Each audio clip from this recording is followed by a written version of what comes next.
നിയമസഭയിൽ ശബരിമല സ്വർണ്ണക്കവർച്ചയെ ചൊല്ലി ഭരണ പ്രതിപക്ഷ അംഗങ്ങൾ രാഷ്ട്രീയ നാടകം തുടരുന്നതിനിടെ സഭാസമ്മേളനം ഇടക്കാലത്തേക്ക് ഇന്ന് പിരിയും.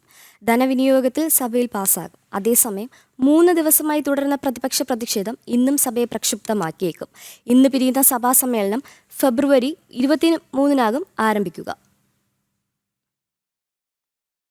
ഇടതുപക്ഷ സർക്കാരിന്റെ ഭരണകാലത്തെ അവസാന സമ്മേളനമാണ് നിയമസഭയിൽ നടക്കുന്നത്. കഴിഞ്ഞ 3 ദിവസം തുടർച്ചയായി നിയമസഭയിൽ ശബരിമല സ്വർണ്ണക്കവർച്ച കേസ് അന്വേഷണത്തെക്കുറിച്ചുള്ള പ്രതിപക്ഷത്തിന്റെ ആരോപണങ്ങളിലും ഭരണപക്ഷത്തിന്റെ പ്രത്യാരോപണങ്ങളിലും സഭ കലുഷിതമായിരുന്നു. സർക്കാരിന്റെ അവസാന ബഡ്ജറ്റിൽ 3 ദിവസം നീണ്ടുനിന്ന ചർച്ചയിൽ പ്രതിപക്ഷം വിട്ടുനിൽക്കുകയാണ് ചെയ്തത്. സഭയ്ക്ക് പുറത്ത് ബഡ്ജറ്റിനെ കുറിച്ച് വിമർശനങ്ങൾ ഉന്നയിച്ചുവെങ്കിലും സഭയ്ക്കുള്ളിൽ ബഡ്ജറ്റിനെ സംബന്ധിച്ച കാര്യമായ ചർച്ച നടത്താൻ ഇതുവരെ പ്രതിപക്ഷം തയ്യാറായിട്ടുമില്ല. ഭരണപ്രതിപക്ഷാംഗങ്ങൾ നടത്തുന്ന രാഷ്ട്രീയ നാടകം മൂലം ജനക്ഷേമ ബില്ലുകൾ ഒന്നും തന്നെ ഇതുവരെ സഭയിൽ പാസ്സായിട്ടുമില്ല. അതേസമയം സഭാ സമ്മേളനം ഇടക്കാലത്തേക്ക് പിരിയുകയാണ്. ജനുവരി 29-ന് ധനകാര്യമന്ത്രി അവതരിപ്പിച്ച ബഡ്ജറ്റിലുള്ള ചർച്ച പൂർത്തിയായതിനു പിന്നാലെ സഭയിൽ നിന്ന് ധനവിനിയോഗ ബില്ല് പാസ്സാക്കും. ഇതിനുശേഷമാണ് സഭ ഇടക്കാലത്തേക്ക് പിരിയുന്നത്.